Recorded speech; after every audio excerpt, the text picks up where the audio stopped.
Kıymetli hocam, değerli arkadaşlar, hepiniz Aksiyon Edebiyat ve Fikir Kulübü'nün düzenlemiş olduğu Profesör Doktor Abdülaziz Hatip hocamız ile her hafta Perşembe akşamları gerçekleştirdiğimiz derslerimize hoş geldiniz. İnşallah bu akşam Yusuf el-Karadavi'nin Keyfe Neteâmelu mâ Kur'an-ı Azîm okumalarımızın 10. dersini gerçekleştireceğiz. Buyurun Sayın Hocam. Evet, Euzubillahimineşşeytanirracim. Bismillahirrahmanirrahim. Elhamdülillah ve salatu ve selamu ala Resulillah. Değerli arkadaşlar, sayfa 28'de kalmıştık. Kitab-ı Mahfuz, yani Hasaisul Kur'an konularını, başlıklarını işliyor. Kur'an-ı Kerim'in hususiyetleri. Birinci hususiyeti neydi? Allah kaynaklı oluşu. Kur'an-ı Kerim'in ilahiliği hususuydu. Efendim, ikinci başlığımız Kitab-ı Mahfuz. Allah tarafından korunmuş kitap. Kur'an-ı Kerim'in ikinci önemli özelliği Allah tarafından korunmuş olması. وَمِنْ خَصَائِسِ الْقُرْآنِ أَنَّهُ كِتَابٌ مَحْفُوظ تَوَلَّى اللّٰهُ تَعَالَى حِفْظَهُ بِنَفْسِهِ وَلَمْ يَكِلْ حِفْظَهُ إِلَى أَحَدٍ وَكَلَ يَكِلُ وَلَمْ يَكِلْ حِفْظَهُ إِلَى أَحَدٍ كَمَا فَعَلَ مَعَ الْكُتُبِ الْمُقَدَّسَةِ الْأُخْرَى التي استحفظها أهلها كما قال تعالى بما استحفظوا من كتاب الله Maide 44. ومن خصائص القرآن Kur'an-ı Kerim'in hususiyetlerindendir ennehu kitabul mahfuz, korunmuş bir kitap olması. Tevellallahu, Allah üstlenmiş, tevellallahu Teala, Allah Teala üstlenmiş, hıfzahu, onu korumayı, binefsihi bizzat, Allah onu korumayı bizzat tekeffül etmiş, üstlenmiş. وَلَمْ يَكِلْ, havale etmemiş, hıfzahu, onu korumayı, ile ahadin, hiç kimseye Kur'an-ı Kerim'i korumayı havale etmemiş, bırakmamış. Efendim, onu korumayı bizzat Allah Teala garantilemiş, üstlenmiş, üzerine almış.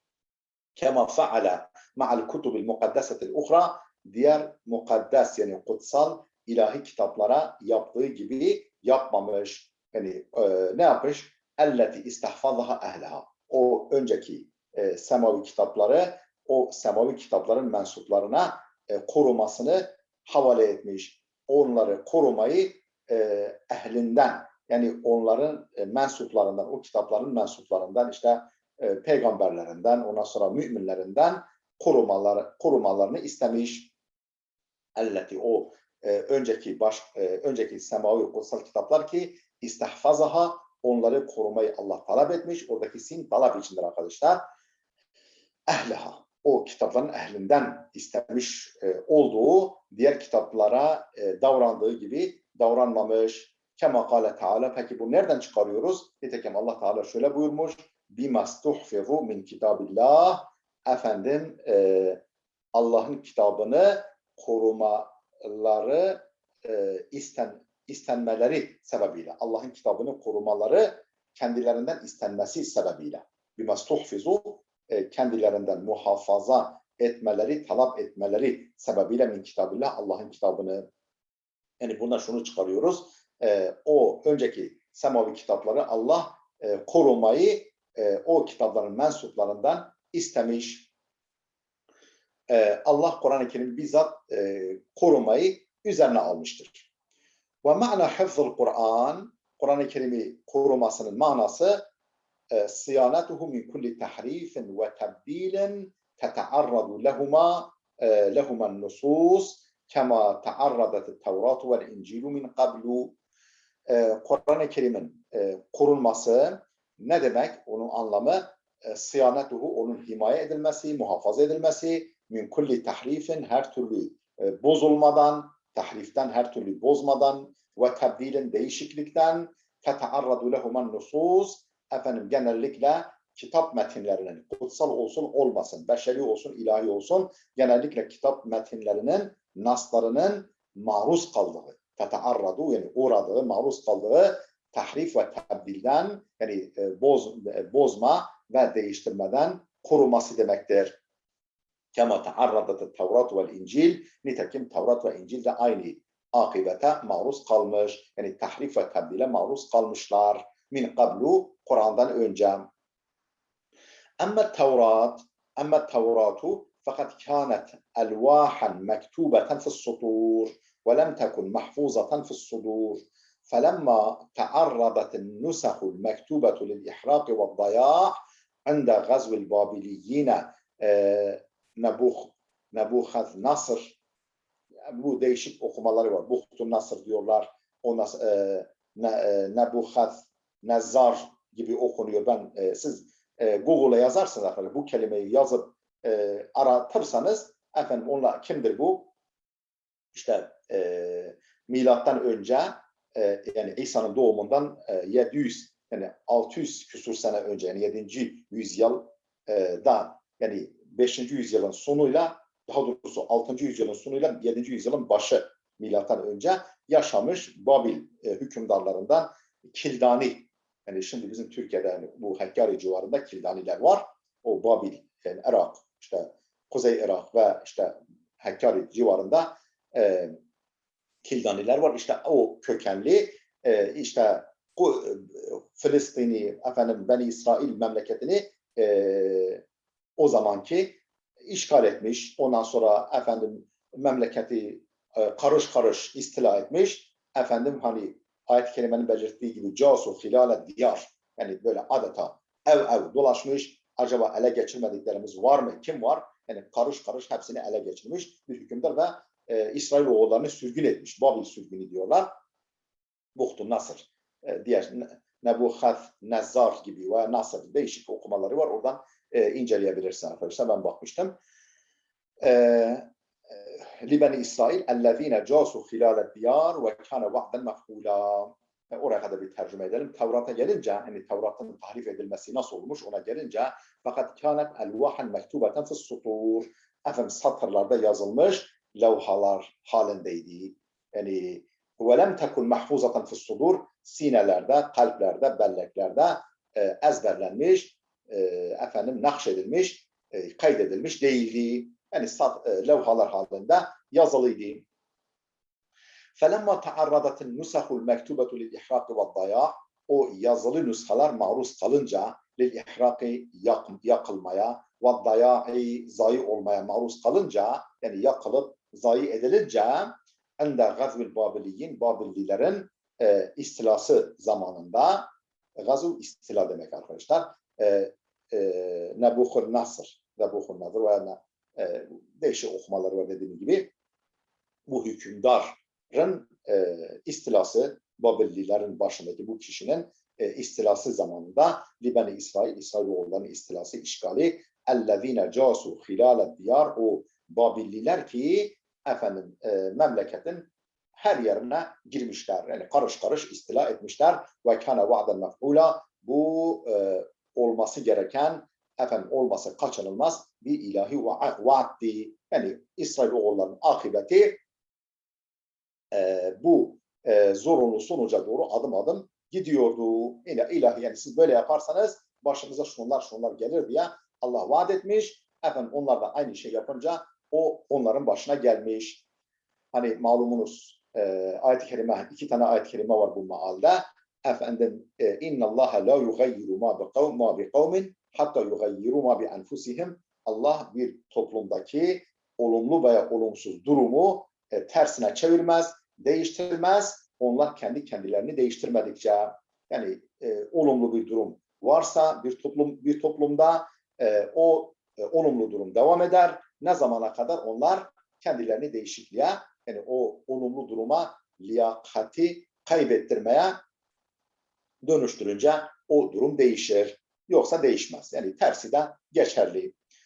Yani Allah Celle Celle buyurmuş ki yani öyle vaat etmiş ki efendim siz yan çizerseniz efendim benim dinimden saparsanız başınıza şunlar gelir ve o akıbet de gelmiş çatmış. Allah muhafaza işte şimdi İslam dünyasının yaşadığı durum değil mi? Yani her yerde düşman maalesef ensemizde.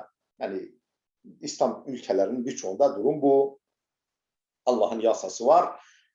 O yasa hükmü mutlaka ne diyor? Efendim وَلَنْ تَجِدَ لِسُنَّةِ اللّٰهِ تَبْد۪يلًا وَلَنْ تَجِدَ لِسُنَّةِ اللّٰهِ تَحْو۪يلًا Allah'ın yasası var, kuralı var. Onun için ne bir tebdil ne bir tahvil göremezsin buyuruyor. Bunun manası bu. İsra suresi 5. ayet. وَلَمْ يَكُنْ فِي الْقَوْمِ مَنْ يَحْفَظُ الْكِتَابَ كُلَّهُ Kavmi Beni İsrail kavmi içerisinde kitabın, yani Tevrat'ın tamamını ezbere bilen yoktu. Düşünün, yani kocaman bir ümmette kutsal kitaplarını ezber bilen bir tek Allah'ın kulu yoktu. Ama Allah'a bin şükür Kur'an-ı Kerim bakınız. Yani 6 yaşında hatta 4 yaşında Kur'an-ı Kerim'i ezberleyen kimseler olmuş. Yani zaten 10 yaşına doğru, 12, 11 yaşında çok sayıda Arap olsun olmasın her kavimden yani binlerce çocuk yaşta, yaşlı yaşta kimseler Kur'an-ı Kerim'i ezber biliyorlar. Milyonlarca insan, yani Tevrat'ı bilen bir tek kişi bile ezber bilen yoktu. Şimdi bile yok. Yani kocaman Tevrat'ı belki mesela öyle inanıyorum ki Papa bile, yani bütün Hristiyan dünyasının başı olan Papa bile İncil'i ve onlar için yine kutsal olan Tevrat'ı ezber bilmez. Yani Allah'a bin şükür işte Kur'an-ı Kerim'in Allah'ın koruması altında olduğu şuradan belli ki o küçücük, narin, nazik hafızasıyla, kalbiyle bir çocuk bile Kur'an-ı Kerim'in 600 sayfalık bir kitabı ezber edebiliyor. Hem de kendi dili olmadığı halde. Değil mi? Bir Türk çocuğu veya bir Kürt çocuğu, bir başka İranlı ne yapıyor? Kur'an-ı Kerim'i ezber bilebiliyor. Allah'ın işte mucizesi bu. وَلَمْ يَكُنْ فِي الْقَوْمِ yani fi kavmi Beni İsrail kavmi içerisinde yoktu. Men yahfazul kitaba kullehu, kitabı yani kutsal kitap olan Tevrat'ı ezber bilen bir tek Allah'ın kulu bile yoktu. فَكَتَّبُوا مِنْهُ نُسْخَةً لَفَقُوهَا مِنْ هُنَا وَهُنَاكَ sağdan soldan uydurdukları, sağdan soldan topladıkları bir nüshayı yazdılar Tevrat'tan. Yani Tevrat tamamen kayboldu. O Bahtun Nasır, işte Babilliler Kudüs'ü işgal edince Kudüs'ü, işte o Filistin'i, İsrail memleketi o zamanki işgal edince onları sürgüne tabi tuttular ve Tevrat'ı yok ettiler. Onlar ne yaptılar? O ezber bilen yoktu. Fakat o da sürgün dönüşünde arkadaşlar. Zaten sürgünde bunu yapmaları da mümkün değildi. فَكَتَبُوا مِنْهُ نُسْخَةً لَفَقُوهَا مِنْ هُنَا وَهُنَاكَ sağdan soldan topladıkları, buldukları bir nuskayı yazdılar. Tevrat'tan bir nuska oluşturdular. وَقَالُوا ve dediler ki هَذَا مِنْ عِنْدِ اللّٰهِ İşte Allah'tan gelen kitap bu dediler. كَتَبَهَا عَزْرَا الْوَرَّاقِ دُونَ أَصْلٍ يَرْجِعُ إِلَيْهِ وَرُبَّمَا سَعَدَهُ غَيْرُهُ Bunu kim yazdı? Bu Tevrat nuskasını Ketebaha, o nuskayı yazdı. Azra yazdı. Bir el-Varrak. Yani ne demek varrak? Yani hattat. Hattat. İşi kitap, o günkü şartlarda kitapla, kağıtla, mürekkeple işi bu işle meşgul olan Azra isimli, yani hattat diyebileceğimiz yani varrak yani evraktan geliyor, varaka, yapraktan geliyor, yaprak işiyle, yazıyla, mürekkebiyle, kağıtla meşgul olan bir zat onu yazdı. Dune aslın yerci'u ileyhi. Yani başvuracağı bir asıl olmaksızın. Yani önünde bir başka, yani bir nuska olsa da ondan yazsa değil. Yani düşün, bir hattat Kur'an-ı Kerim'i ne yapıyor? Yazıyor. Mesela hiçbir asla başvurmadan mesela yazdığını farz edin. O da yıllar sonra, kaybolduktan yıldan sonra mesela yazdığını düşünün. Nasıl, ne kadar sağlıklı olur? Varın siz kıyas edin. Dune aslın yerci'u ileyhi, başvuracağı bir asıl bulunmaksızın. Ve rubbema sa'adehu gayruhu, muhtemelen başkası da ona yardım etmiştir. Belki de yani muhtemelen başkalarına da yardım ve destek almıştır. وقد أثبت علماء المسلمين من قديم تحريف التوراة من عهد كتاب الملل والنحل إلى عهد الشيخ رحمة الله الهندي صاحب إظهار الحق وأكد ذلك البحث العلمي في عصرنا. وقد أثبت علماء المسلمين, Müslüman alimler ispat etmişler, ortaya koymuşlar. Min kadimin, eskiden neyi ortaya koymuşlar, neyi ispat etmişler? Tahrifet Tevrat'ı. Tevrat'ın tahrif edildiğini ortaya koymuşlar, ispat etmişler. Min ahdi kitabı el-Milal ve Nihal, Şehristani'nin el-Milal ve Nihal isimli kitabı döneminden ila ahdi Şeyh Rahmetullahil Hindi, Evet, Şeyh Rahmetullah El-Hindi İzharul Hak kitabının yazarı, sahibi İzharul Hak, İzharul Hak kitabının yazarı, sahibi Şeyh Rahmetullah El-Hindi'nin dönemine kadar yani Şehristani'nin Milal ve Nihal isimli kitabın döneminden efendim Şeyh Rahmetullah El-Hindi'nin İzharul Hak kitabının sahibi bu eserin dönemine kadar efendim İslam uleması Tevrat'ın tahrif edildiğini ispat etmişler, ortaya koymuşlar. Ve ekkede zâlike el-bahthul ilmiyyu fi asr ve ekkede zâlike el-bahthul ilmiyyu fi asrına. Ben biraz önce el-bahthul ilmiye diye okudum ama düzeltiyorum arkadaşlar.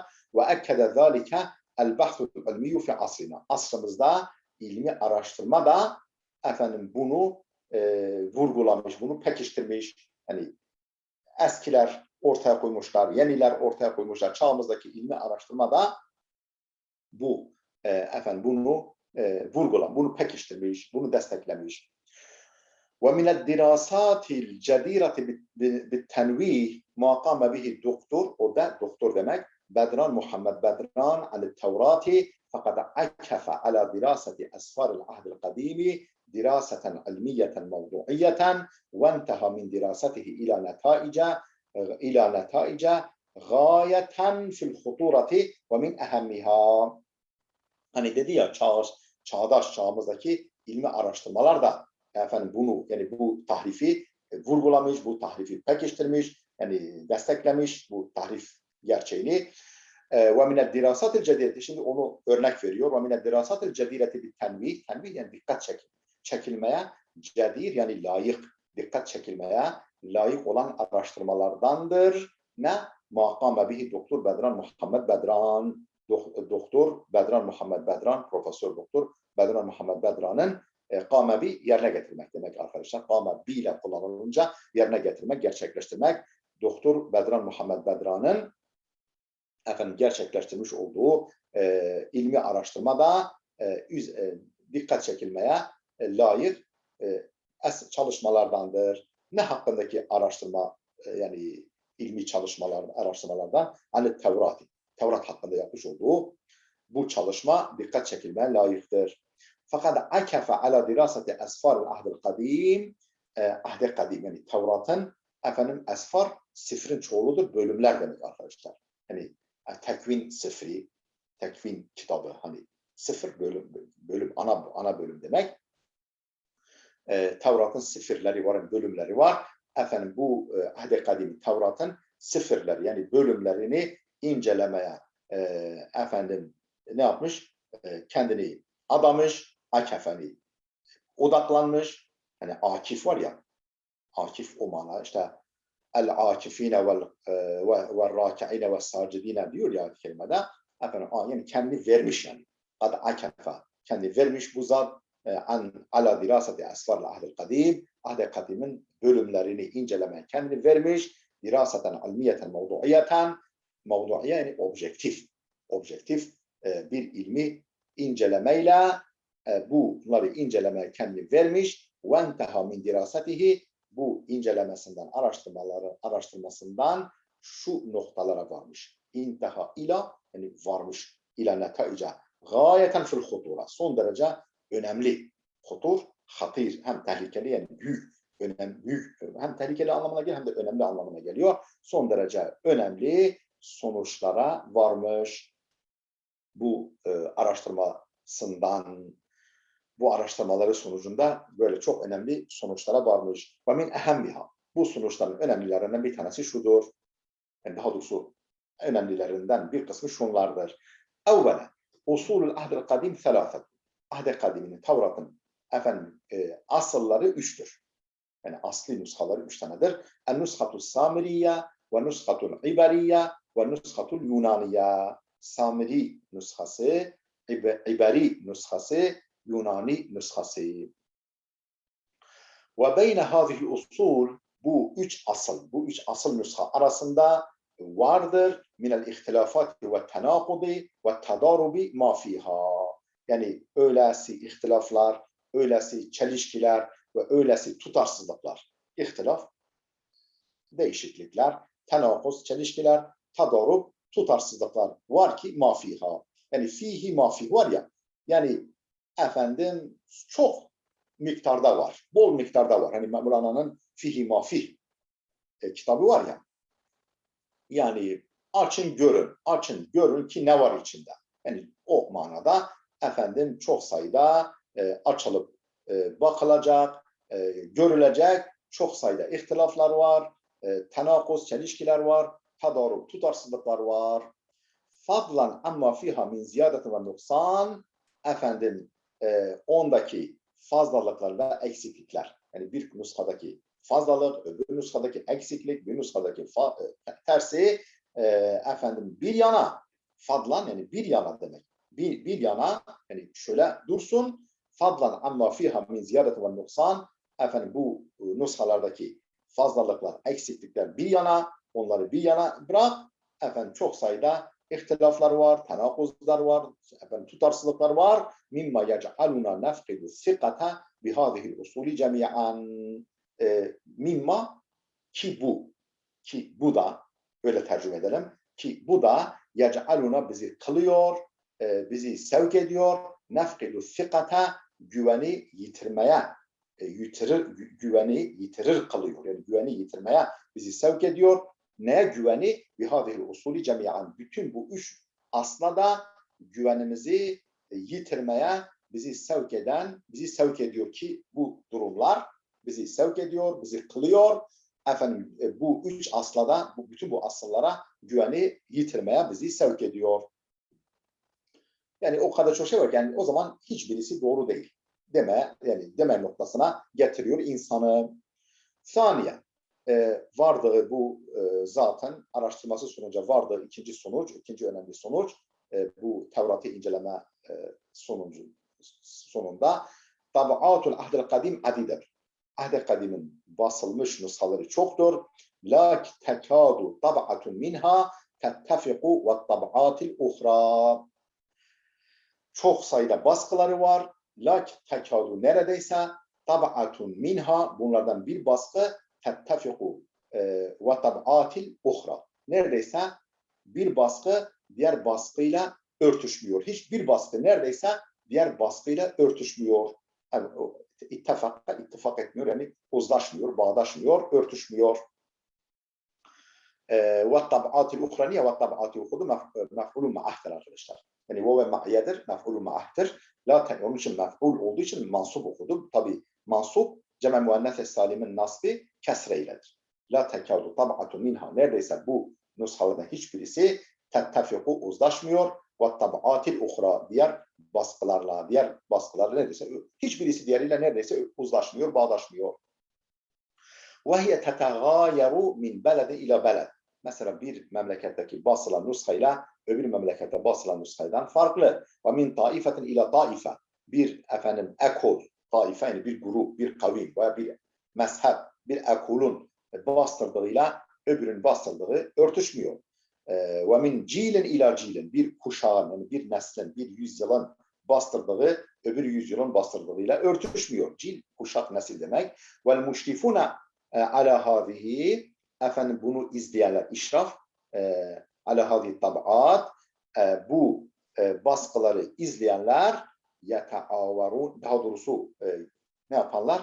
Yani gözetenler yani bunları gözetiminde bu baskıları gerçekleştiği kimseler yeta'avarunaha bit-ta'dili ve-tebdili vel-hafi vel-idafa yeta'avarunaha ona el dokundurmuşlar, ona ona ilişmişler. Ne ile? Bit-ta'dili düzeltmelerle ve tebdili değişikliklerle ve hasfi atmalarla yani çıkarmalar ve idafeti eklemelerle çıkarmalar, eklemeler, değiştirmeler ve düzeltmelerle ona el iliştirmişler, el dokundurmuşlar.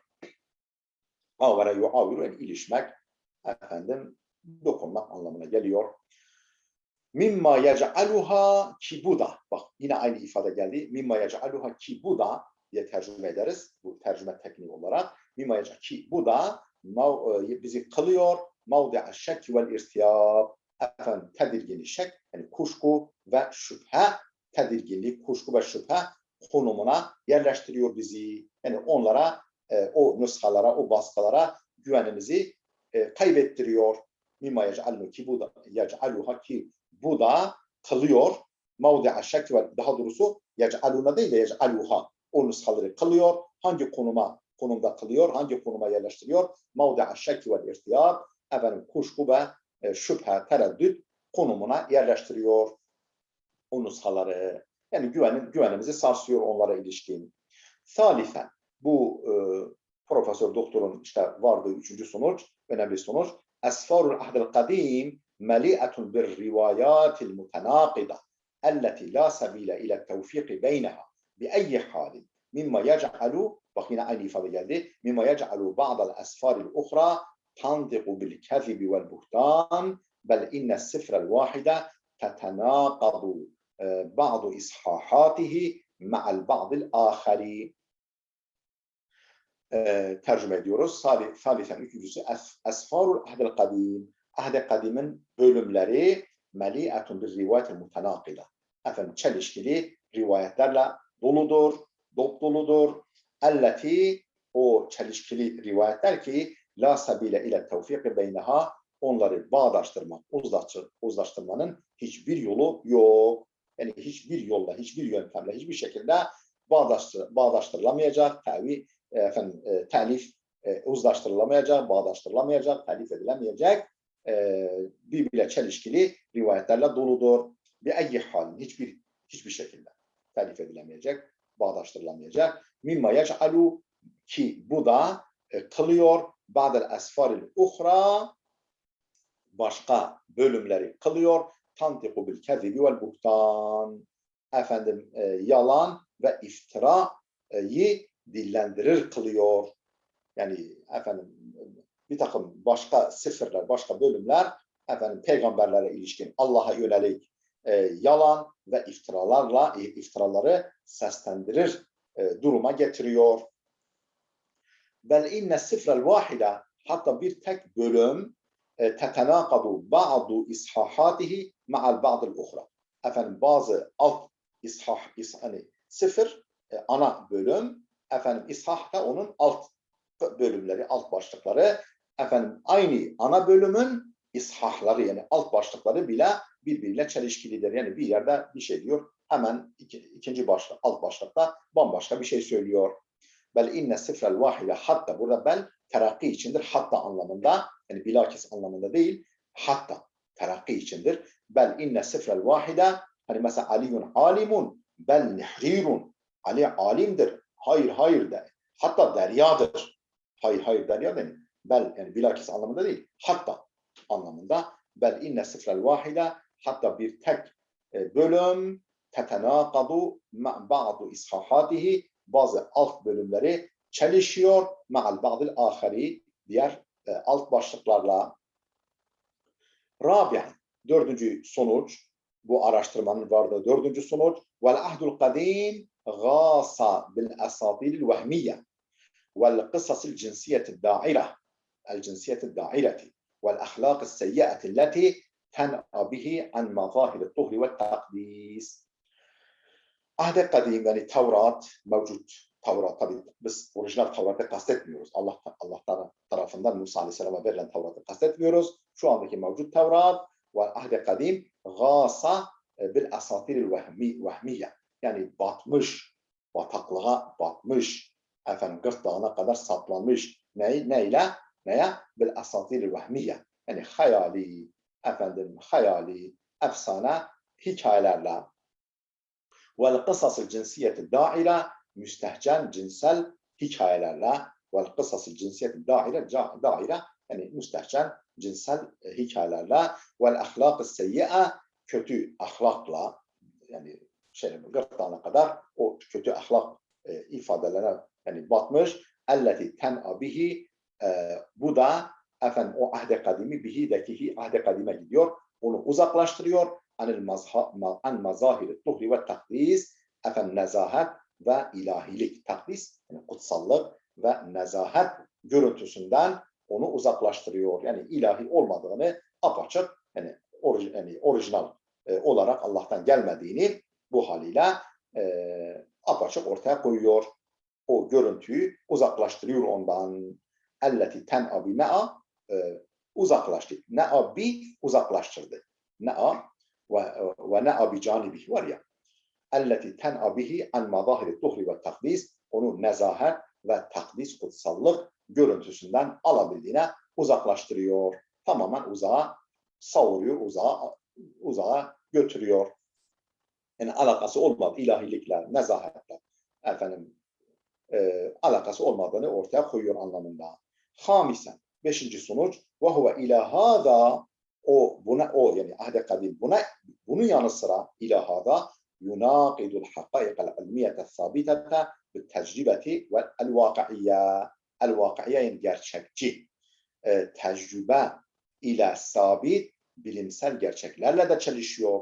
Bu yukarıdaki gerçeklerin yanı sıra ve huve ilahada bu sonuçların yanı sıra o yani Tevrat ahde kadim yunaqidu el hakaikal ilmiyete sabitete bil tecrübetil vakaiye gerçekçi tecrübeyle sabit yani deneyle sabit bilimsel gerçeklerle de çelişiyor. Ve nazara'l akliye raşide efendim raşid yani efendim düzgünce, dürüstçe yapılmış akli bakış yani akli tefekkür, akli bakışla da çelişiyor. وَلَوْ كَانَ وَحْيًا سَمَاوِيًّا مَا ظَهَرَتْ فِيهِ هَذِهِ الْأَخْطَاء şayet semavi vahiy olsaydı مَا ظَهَرَتْ فِيهِ onda görünmezdi. هَذِهِ الْأَخْطَاء bu gibi hatalar. Geçen efendim kendisine ateist diyen yani açıkça ilan eden meşhur bir adam var. İsim vermeyeyim. Efendim işte diyorlar ki sen niye ateist oldun? Diyor işte haşa Kur'an'da hatalar var. Diyor ki tabii bir seyirci bir konferans gibi bir şey, bir ilmi bir şey işte ortam var. Ondan sonra diyor ki mesela hatasını söyleyin. Efendim diyor ki mesela Kur'an'da diyor Allah dağları, zelzeleleri engelleyici olarak niteliyor. Halbuki dağların olduğu yerde daha çok zelzele olur diyor. Sanki hani var ya ve alqa fil ardi ravasi en temide bikum o ona işaret ediyor. Yani bu diyor tamamen yanlıştır diyor. Haşa Kur'an'da yanlış var demek ki diyor. Açıkça söylüyor. Efendim yani halbuki işte bilim adamı, profesör, meşhur, çok da medyatik bir adam. İlahiyatçı değil ha yanlış anlamayın. Ateist, kendi ateist diye niteliyor. Yani Tanrı tanımıyor. Efendim hiçbir kutsal kitabı tanımadığını söylüyor. Kur'an'a da inanmadığını. Çünkü Kur'an'da diyor ilmi hatalar var diyor. Efendim yani ne diyor ayet-i kerime? Allah dağları efendim yerin bağrına yerleştirmiş, kazık gibi çakmış, ilka etmiş, bağrına derinliklerine doğru kökleştirmiş. Efendim en temide bikum yani sizi efendim rahatsız etmesin, yeryüzü rahatsız etmesin, yerinizden, yurdunuzdan etmesin efendim diye. Ba'de en temide bikum. Yani çok yani o hani dünya mesela yoz yuvarlak, portakal gibi yoz yuvarlak, toz toparlak olsaydı efendim Medcü Cezir'le gel git olayıyla efendim bütün yani %70'i su olan dünyamızın bütün sular karaları istila ederdi. Dolayısıyla yerimizden, yurdumuzdan olurduk. Yani efendim yeryüzüne yaşamak, dünya yeryüzü bataklığa dönerdi. Değil mi? Yaşamak mümkün olmazdı üzerinde. Dağlar bir kere set gibi görev yapıyor. Bu bir manası, sayısız manaları var. Kaldı ki efendim bir kafatası gibi dağlar mevcut haliyle yani değil ki, yani belli noktalarda değil ki o altta kökleri var. Bunlar bir kafatası gibi dünyanın o mama olan çekirdeğini örtüyor ve efendim volkanların gelişi güzel patlamasını engelliyor. Çok sayıda hikmetleri var. Kafatası gibi yani o bir de efendim köprünün ayakları gibi hani diyelim ki bir köprü düşünün. İşte Boğaz Köprüsü iki tane ayağı var ne yapıyor? O köprüyü sarsılmaktan koruyor. Yoksa ayakları olmasa çok sayıda hikmetleri, manaları var. Arkadaşlar saymakla bitmez. Adam bir tane manasına kafayı takıyor. Diyor efendim depremi engellemiyor. Hatta dağlar olduğu yerde daha çok deprem oluyor. Ne kadar doğruysa. Halbuki güya kendisi işte deprem uzmanı falan. Böyle. Yani demek ki araştırmamış. Efendim diyor ki gelin işte evime gelin, kitaplığıma bakın, evimde kütüphaneme bakın. Bir bölüm tamamen ilahiyata dair. Ben Kur'an'ı defaatla okudum diyor falan. Yani Kimden okumuştur? Oryantalistlerin meallerinden muhtemelen okumuştur. Onlar da işte ne kadar objektif, ne kadar Kur'an'ı tefsirler ışığında işin ehli kimselerin gözüyle okudukları, inceledikleri malum. وهو إلى هذا يناقض الحقيقة العلمية الثابتة بالتجربة الواقعية والنظر العقلي الرشيد ولو كان وحيا سماويا eğer diyor ahd-i kadim semavi bir vahiy olsaydı bu haliyle ma zaharat yani görülmezdi fihi onda hadihil ahta bu gibi hatalar onda görülmezdi. Yani haşa bakınız Maurice Bucaille var Fransız hekim ve muhtedi Müslüman olmuş. Onun Kitab-ı Mukaddes Kur'an ve Bilim diye kitabı var. 2 tane tercümesi yapıldı. Diyanet yayınlarında da çıktı. Kitab-ı Mukaddes'i, Kur'an'ı ve bilimi karşılaştırıyor. Hani Kur'an-ı Kerim'in tamamen bilime uygun, bilimin Kur'an'ı desteklediği, onun hakikatlerini ortaya çıkardığını örneklerle ortaya koyuyor. Kitab-ı Mukaddes'in hem işte evrenin yaratılışı konusunda olsun, ondan sonra bir takım kıssalar konusunda olsun, gerçeklerle bağdaşmadığını, bütün bu noktalarda Kur'an-ı Kerim'in haklı olduğunu ortaya koyuyor. Kur'an-ı Kerim, Kitab-ı Mukaddes, Kur'an ve Bilim diye bir kitap. Onu geçtik. Sadisen, 7. sonuç, intaha min dirasatihi, bu incelemelerinden bu zat varmış. Nere ilal usulülleti istemedde minha kuttabul ahdil kadim ma'lumatihim ve min ehemmiha. Bu araştırmaların sonucunda varmış. Neye varmış? İlal usulülleti kaynaklarına varmış. Kaynaklarını tespit etmiş. Hangi kaynakları, hangi asılları istemedde minha yararlandıkları. Kuttabul ahdil kadim. Ahd-i kadimin yazarlarının beslendikleri, istifade ettikleri asılları da tespit etmiş. Kökenleri de tespit etmiş. Neyi istifade ettikleri? Malumatihim, kendi bilgilerini, Kitab-ı Mukaddes'teki bilgileri nereden almışlar? O kaynakları da tespit etmiş bu araştırmacı zat. Ve min ehemmiha. Bu Kitab-ı Mukaddes'teki bilgilerin en önemli kaynakları şunlardır. Birincisi Neşidu İhnatun Hikemu Aminubi Kanunu Hammurabi. İhtanun bu Mısır firavunlarından birisidir. Tutankamun var ya, onun babası. Tutankamun meşhur. Hani şeyde çıkmış ya böyle işte batılı araştırmacılar onu bulmuşlar falan. Cesedini falan bulmuşlar. Tutankamun. Bu zamanda bu olan bey herhalde. Başka bir firavun, yani oranın hükümdarlarının adı. Bu İhtanun'un neşideleri, yani onun şiirleri, manzumeleri, Hikemu Aminubi, Aminubi'nin hikmetleri. Aminubi kim? Bu yine Mısırlı bir bilge kişi. Siz bunu yazıp Google'dan ararsanız bulursunuz kimdir, nedir arkadaşlar. Çok detay vermeyeyim burada. Siz bulursunuz. Aminubi isimdeki şahsın hikmetleri, bilgece sözleri, işte mesela onu yapıp Süleyman Aleyhisselam'a nispet etmişler. İşte şöyle demiş, böyle demiş. Halbuki o Aminubi'nin hikmetleri, hikmetli sözleri. Üçüncüsü Kanunu Hammurabi. Hammurabi'nin kanunu, yasaları. Hammurabi meşhur. El-Vakih. Vaktimiz ne kadar arkadaşlar? Kaç dakikamız var? Hocam 20 dakikamız var. Tamam. Kusura bakmayın. Dalım gittim. El-Vakih enned-darise lil-ahdil kadim يجد فيه تيارات عديدة شنيعة منها تشويه صورة الذات الإلهية وتلويث الأنبياء ومجافاة العقل السليم ومناقضة العلم الصحيح والتناقضات العديدة بين أسفار العهد القديم بل بين إصحاحات السفر الواحد هذا إلى جانب التعصب الأعمى لشعب بني İsrail mimma yec'aluna ki bu da bizi kılıyor. Yine öyle tercüme edeceğiz. La nemnahuhu eyye fikatin ve la nudfi aleyhi eyye tasdiqin. Tercüme ediyoruz. Vel vakı gerçekte, yani gerçek şu ki enne darisel ahdel kadim ahd-i kadimi inceleyen herhangi bir kimse yecidu fihi onda bulur teyyaraten adideten şeniaten çok sayıda efendim çirkin yani kötü çirkin ne diyelim değişiklikler efendim durumlar. Teyyar aslında yani suyun yüzeyindeki akıntı.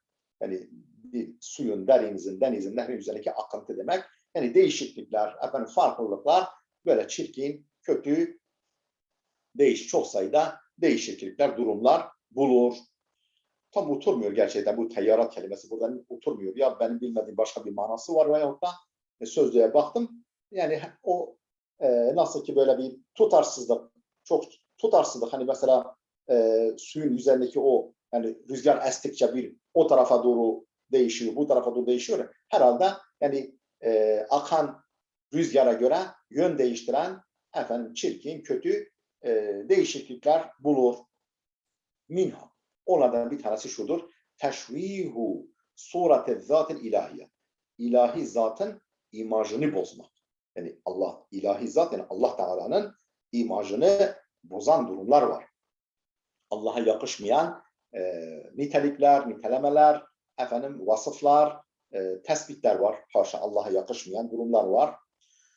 Teşvihu surete zaten ilahiye. İlahi zatın suratını yani imajını bozucu durumlar var, ifadeler var. Ve telvisul enbiya. Peygamberleri kirleten, peygamberlerin efendim onları kirli gösteren, kötü gösteren durumlar var. Ahlaki açıdan yani peygamberliğe yakışmayan durumlar var. Haşa öyle şeyler var ki ben burada ağzıma almayı utanıyorum. Yani. O kadar yani çok çirkin. Aslında Nuh'la ilgili efendim daha işte daha başka peygamberlerle ilgili, Adem'le ilgili, ondan sonra İsrail dediğimiz yani Yakup'la ilgili durumlar var. Öyle yakışmayan durumlar var. Ve mucafatul akl selim efendim akl selimi tahkir. Akl selimi tahkir efendim peygamberleri kirleten ilahi zaten Allah Teala'nın imajını bozan ifadeler var. Ve munaqadatul ilm sahih yani sağlam ilimle çelişkiler var. Munakada çelişki var. El-ilm sahih, sahih ilimle, bilimle çelişki var. Ve tenakudatul adidetu beyne esfaril ahdil kadim. Ahd-i kadimin ana bölümleri arasında çelişkiler var. Bel beyne ishahat sıfril vahid. Biraz önce de söylediğim gibi aynı sıfırın, aynı üst bölümün, ana bölümün alt bölümleri arasında bile çelişkiler var. Haza bu ila canibi taassubil a'ma bu yetmiyormuş gibi bir de körü körüne bir taassup var, bir kayırma var, bir taraftarlık var. Li şa'bi beni İsrail, İsrail oğullarının, beni İsrail kavmine yönelik körü körüne bir taassup var. Yani işte efendim siz Allah'ın seçilmiş kullarısınız, şöylesiniz, böylesiniz. Yani işte bütün diğer insanlık kavimleri hepsi köle, onlar efendi. Bu şekilde yani onları kayırıcı durumlar var. Hâzâ ilâ cânibi teassubul a'mâli şa'bi beni İsrail mimma yec'aluna ki bu da bizi kılıyor. La nemnehuhu onu bahşetmez. Ona bahşetmez. Eyye fikaten herhangi bir güveni ona yöneltmez kılıyor. Yani ona yönelik güvenimizi sarsıyor. Ona herhangi bir güven yöneltmemiz durumuna getiriyor bize. Yani ona yönelik güvensiz kılıyor bizi. Mimma yec'aluna la nemnehuhu meneha yemnehu bahşetmek eyye fikaten herhangi bir güveni bahşetmez kılıyor bizi. Ve la nudfi aleyhi eyye tasdiken ve ona herhangi bir tasdiki atfetmememizi kılıyor. Atfetmez kılıyor. Atfetmek ona, aleyhi ona eyye tasdiken herhangi bir tasdiki yani onu bizi tasdik etmez duruma getiriyor bizi. Ve hâzâ yettefiku ma'ama intaha ileyhi el-garbiyyûne min buhûsin caddetin havlel mevdû. Bu yukarıdaki araştırma, yani yukarıdaki hani bu alıntı yaptı ya o araştırmacı zattan ve haza bu yettefiku tamamen bağdaşıyor, tamamen uyum içindedir. Ma'a men taha ileyhi el-garbiyyûne Batılıların da vardıkları sonuçlarla tamamen uyum içindedir. min buhusin caddetin havlel mevdu. Bu mevzuya yani kitab-ı mukaddes, kutsal kitabın yani Tevrat'ın orijinallığı konusundaki ciddi araştırmalardan Batılıların vardıkları sonuçlarla tamamen örtüşüyor. Yani onlar da aynı sonuçlara varmışlar. Fakat esbetet ed-dirasatul hadisetu lil-garbiyyin enfusihim, bizzat Batılılara ait modern araştırmalar ispat etmiş ki bil edilletil ilmiyeti, ilmi delillerle ispat etmiş ki neyi? Tahrifet Tevrati, Tevrat'ın tahrif edildiğini bizzat batılı modern araştırmalar da ispat etmiştir. Ve enne fiha, ve Tevrat'ta bulunduğunu ispat etmiştir. Nususen la yumkinu en tekune mimma enzelehullahu ala Musa. Allah'ın Musa aleyhisselama indirmesi mümkün olmayan naslar, yani metinler, parçalar ihtiva ettiğini ispat etmiştir.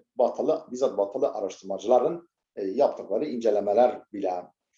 Fakat ketebe Spinoza, herhalde Spinoza mı? Bizim bildiğimiz meşhur Spinoza mı? Başka bir filozof var, tam bilmiyorum doğrusu. Spinoza, el-feylesuful yahudiyul mutaharrir. El-mutaharrir yani böyle hür düşünceli anlamında.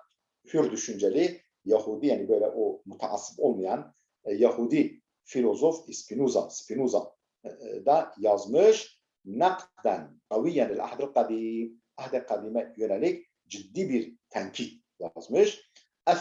Esbete fihi, o tenkidine ortaya koymuş, ispat etmiş. Adama sahhati nispetihi limen nusibe ileyh minel enbiya. Nispet edildiği, yani Tevrat'ın bölümlerinin nispet edildiği peygamberlere nispetinin adem-i sahhatinin sahih olmadığını o tenkidinde ispat etmiş bu Spinoza. Ve bi hasaten et-Tevrat, özellikle o Tevrat kısmı, malum Tevrat'ın bir tefsir kısımları var, bir ana Tevrat dediğimiz kısımlar var. Haythu esbete bid-delili, ki ispat etmiş bu Spinoza, delille ispat etmiş, bir delille kâta'i enneha, bu Tevrat kutibet ba'de Musa bi mi'at senin, Musa'dan sonra yüzlerce yıl sonra yazıldığını ispat etmiş bu filozof. Aslında Yahudi ama. Ve zâlike fi kitabihil kayyim risaletun fil lahuti ve siyasa, yani lahut, yani din ve siyaset konusunda bir risale, bir kitapçık isimli kitabında bunu yazmış. وقد طالب بعض العلماء والمفكرين في الغرب بوجوب إعادة الكتاب المقدس وقد طالب بعض العلماء والمفكرين في الغرب بوجوب إعادة الكتاب المقدس ولا سيما على العهد القديم عن مدارس الأولاد والبنات بما تضمنه من أمور تنافي الحياء والآداب العامة. Vakat talep etmiş, istemiş bazı ulema ve müfekkirin, bazı bilim adamları ve düşünürler fil garbi, batıda neyi talep etmişler? Bir vücubi iade, bu ibada, ben iade okudum ama ibaddır. Noktayı gözümüz görmedi arkadaşlar. İbad olacak, ben yanlış okudum, iade dedim. Bir vücubi ibadil kitab-ı mukaddes, kitab-ı mukaddesin uzak tutulmasının zorunluluğunu, gerekliliğini talep etmişler. وَلَا سِيَّمَا الْاَحْدَ الْقَدِيمِ, özellikle Tevrat'ın neyden uzak tutulmasını talep etmişler? عَنْ مَدَارِسِ الْاَوْلَادِ وَالْبَنَاتِ, kız ve erkek ve kız okullarından uzak tutulması. Niçin? لِمَا تَضَمَّنَهُ مِنْ اُمُورٍ تُنَافِ الْحَيَاءَ وَالْآدَابَ الْعَامَّةِ, efendim genel haya ve edebe, yani genel halk haya ve edebine münafi, zıt hususlar içerdiğinden dolayı, yani efendim çok sınıflarda okunacak, incelenecek durumda değil. Hani edebe hayaya, genel edebe hayaya ters durumlar, işler içerdiğinden dolayı efendim bunun okullardan uzak tutulmasını talep etmişler. Hâzâ min şe'ni Tevrat. Tevrat'ta durum bu. Peki İncil'de durum ne? Onu anlatacak şimdi. Geçelim mi İncil'e? Burada dursun mu arkadaşlar? Hocam 10 dakikamız var. İsterseniz giriş yapabiliriz. İsterseniz Devam edelim. Tamam. bırakabiliriz. Ben set alayım. Tamam. Devam edelim o zaman. Hada fişeni Tevrat'ın durumu böyle. Emmel İncil ellezî evhâhu Allahu ilel Mesih İsa feyebdu ennehu kad fukide ba'de İsa bizamanin kasir ve lem ya'ud yu'rafu anhu şey'un kullu ma ya'rifuhu'n nasu huvel enâcilul mensubetu ila ashabiha. İncil'e gelince, İncil'e gelince ellezî evhâhu Allahu ilel Mesih İsa, Allah Teala'nın Mesih İsa'ya vahyetmiş olduğu İncil'e gelince feyebdu, yani feyazharu, öyle görünüyor ki ennehu kad fukide, o kaybolmuş, yitirilmiş ba'da İsa'dan sonra bir zamanın kasir, çok kısa bir zaman sonra onun yitirildiği, kaybedildiği görünüyor. Öyle görünüyor ki İsa'nın vefatından çok kısa bir zaman sonra kaybolmuş. وَلَمْ يَعُدْ يَعْرِفُ عَنْهُ شَيْءٍ وَلَمْ يَعُدْ يُعْرَفُ عَنْهُ شَيْءٍ Artık onun hakkında çok şey bilinmez olmuş. وَلَمْ يَعُدْ يُعْرَفُ عَنْهُ شَيْءٌ Ondan çok, hiçbir şey bilinmez hale gelmiş, duruma gelmiş. كُلُّ مَا يَعْرِفُهُ النَّاسُ İnsanların o orijinal İncil hakkında tüm bildikleri nedir? وَالْاَنَاجِيلُ الْمَنْسُبَةُ ile ashabiha, yazarlarına, sahiplerine nispet edilen elimizdeki İncil'lerdir. وَالْمَعْرُوفُ مِنْهَا الْآنْ اَرْبَعَةٌ O İncil'lerden günümüzde bilinenler, şu anda bilinenler 4 tane. Matta'ya ait ve Markus ve Luka ve Yuhanna. Matta'ya, Markus'a ve Luka ve Yuhanna'ya ait yani şu anda bilinen 4 tane İncil. وهذه الأربعة اختيرت من بين حوالي 70 İncilen. Efendim bu 4 İncil'de yani 70 civarında İncil'den seçilmiş. Hatta Muhammed Hamidullah'tan bizzat duymuştum. Arkadaşlar şeyde de yazıyor. Sanırım yanlış hatırlamıyorsam, yanlış bilgi vermeyeyim. O Kur'an-ı Kerim'in mukaddimesi var. Le Saint Kur'an. Orada İncil'in durumunu da anlatıyor. Kur'an ve İncil farkını. Diyor ki, ben bizzat Fransa'da ona duymuştum zaten, yazı sözlü olarak duymuştum. Efendim diyor işte koymuşlar 70 kadar İncil'i bir masaya, büyükçe bir masaya, ondan sonra sallamışlar. Yani öyle hani bilinçli olarak hani bu işte doğruya yakın görünüyor, bunu tercih edelim falan böyle değil yani. Efendim tasadüfen silkeleye 4 tane kalmış, demiş daha fazla düşmesin, bu 4 tanesi olsun. Tasadüfen kalmış yani. O kadar dikkatsiz yani. وَهَذِي الْاَرْبَعَةُ اُخْتِيرَتْ مِنْ بَيْنِ حَوَالَيْ 70 İncil'den. Bu 4 İncil'de yaklaşık 70 İncil'den seçilmiş. Hukime bi tahrimi kıraatiha. Peki diğerleri ne olmuş? Okunmasının yasak olmasına hükmedilmiş. Demiş ki bu efendim apokriftir. Efendim bu uydurmadır bunlar. Bunları okumak yasak. Tamam, bundan sonra şu 4 tanesini okuyacaksınız. Herkes bunları okuyacak diye hükmetmişler. Hukime bi tahrimi kıraatiha bel bi itlafiha. Okunması yasak edilmesi şöyle dursun, efendim telef edilmesi, yok edilmesine hükmedilmiş. O diğer kalan yani 70, yani o 4 tanesinin dışındaki diyelim ki 66 tanesi. Ve hazil enacilu la tahrucu an kevniha sireten el mesih. Yani bu İncil'ler, mevcut 4 İncil neyin dışına çıkamıyor? Hazreti İsa'nın siyeri, Hazreti İsa'nın biyografisi olmanın dışına çıkamıyor. Yani tamam, Hazreti İsa'nın siyeri gibi biyografisi.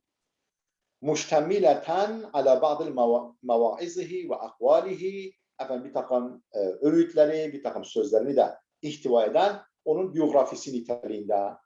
وَهِيَ مُخْتَلِفَةٌ مُتَنَاقِدَةٌ فِيمَا بَيْنَ بَعْضِهَا وَبَعْضٍ Kendi aralarında farklılık gösteriyorlar.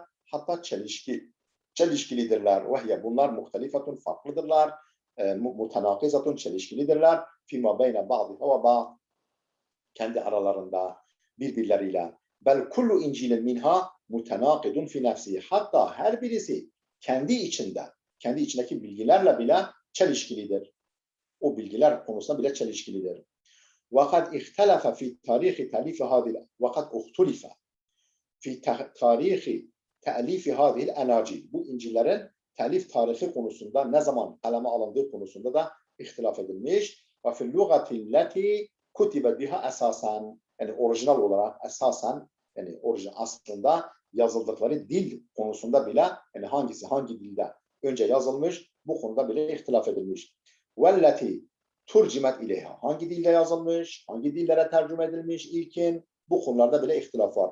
Ve şekket darisunel muhakkikun fi sahhati nispetiha ile muallifiha, tahkik ehli, araştırmacılar kuşku duymuşlar. Fi sahhati nispetiha ile muallifiha, bunların yazarlarına, yani Matta, Markus, Yuhanna, Luka'ya nispetinin sıhhati konusunda bile kuşku duymuşlar. Yani kuşkularını dile getirmişler araştırmacılar, muhakkik araştırmacılar. Ve nakale Şeyh Raşid Rıza fi mecelletin Menar. Bu da Ennar demiş ama Menar, o da bir mim harfi düşmüş. Şeyh Muhammed Raşid Rıza El Menar isimli dergide, tabi Tefsirül Menar, sonra o dergisinde uzun yıllar yayınlanan dergisinde tefrika ettiği, yani parça parça yayınladığı o tefsirini Menar tefsiri diye yayınlamış. Efendim Yusuf Aleyhisselam'ın Yusuf kıssasının ortalarına kadar, daha doğrusu Yusuf suresinin sanırım sonuna kadar olan kısmını ihtiva ediyor. Tamamı değil Kur'an-ı Kerim'in, oraya kadar bir tefsir. Bu mecelle dergi demek arkadaşlar. Menar dergisinde nakletmiş. An Dairetil Ma'arifil Fransiye, Fransız ansiklopedisinden. Dairetil Ma'arif ansiklopedi demek arkadaşlar. Dairetil Ma'arifil İslamiye, İslam ansiklopedisi anlamında. Burada tabii Fransızca bir ansiklopediden nakletmiş. Neyi? Ennel enacilel erba'atel mu'temedete ledel nasara, Hristiyanlar nezdinde mu'temed olan, yani güvenilen 4 İncil lem tazhar illa ba'de selâfeti kurunin min tarihil Mesih, Mesih'in tarihinden, yani milattan ancak 300 yıl sonra, 300 yıl lem tazhar ortaya çıkmamış. Ben dedim ya işte belki bu İznik konsili ve işte oralarda yapılan bir konsilde nushaları silkelemişler. Bu nushalar kalmış. وَلَمْ تَظْهَرْ اِلَّا بَعْدَ ثَلَاثَةِ قُرُونٍ مِنْ تَارِخِ الْمَسِيحِ. Yani İsa Aleyhisselam'ın vefatından 300 sene sonra ortaya çıkmışlar. وَقَرَّرَ الْأَبْ Abdülvahid Davud, bu da Müslüman olmuş, kitabı da Türkçe tercüme edilmiş. Abdülvahid Davud, bu aslında bir papaz, Müslüman olmuş. Çok güzel kitabı var, ben okumuştum. وَقَرَّرَ yani Abdülvahid Davud diye yazarsanız kitabı Türkçe'de tercüme edilmiş var. Okumak lazım gerçekten. وَقَرَّرَ الْأَبْ Abdülvahid Davud el-Matran el-Mesihil Aşuri, yani Asuri, Hristiyan papaz olan Abdülvahid Davud, sonra bu ismi almış Müslüman olduktan sonra, اَلَّذِي اَحْتَنَقَ İslam, İslam'ı kabul etmiş olan, fi kitabı el-İncil ve Salib, İncil ve Salib isimli kitabında, ennel enancilel mu'teberetel an, şu anda itibar gören, muteber, yani makbul İncil'ler, lem tekun mu'terafen biha qablel karnil rabi'il miladi. Efendim miladi 4. yüzyıldan önce kabul edilmiyorlardı. Yani onlar kabul edilen nüshalar değildi. 4. yüzyıldan sonra kabul edilir oldu. Hocam, Buyurun efendim. 2 dakikamız var da benim bir sorum vardı, izniniz olursa sorayım.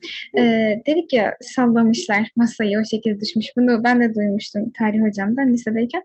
Siz bir dersinizde bahsetmişsiniz. Barnabas İncil, aynen Barnabas İncil diye sanırım. Bu diğerlerini anlaşılan tahrif yani yok edememişler. Kalan bunların haricinde İncil'ler var. Doğru mudur? Tabii Barnaba İncil'ini ben okudum. Hatta 2 defa okudum. Gerçekten yani şöyle diyeyim, tabii onlar Hristiyanlar onu kabul etmiyorlar. Onun işte apokrif olduğunu, uydurma olduğunu söylüyorlar. Yani o herhalde kurtulan nüshalardan bir tanesi saklanmış, o yani telef edilmekten kurtulmuş.